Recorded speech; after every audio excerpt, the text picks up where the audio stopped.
proteggerò dalle paure delle ipocondrie, dai turbamenti che da oggi incontrerai per la tua via,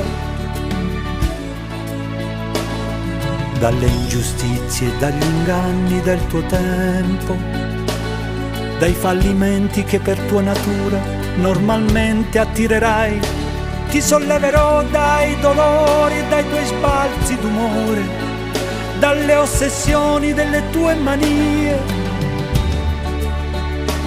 Supererò le correnti gravitazionali, lo spazio e la luce per non farti invecchiare. E guarirai da tutte le malattie, perché sei un essere speciale ed io avrò cura di te.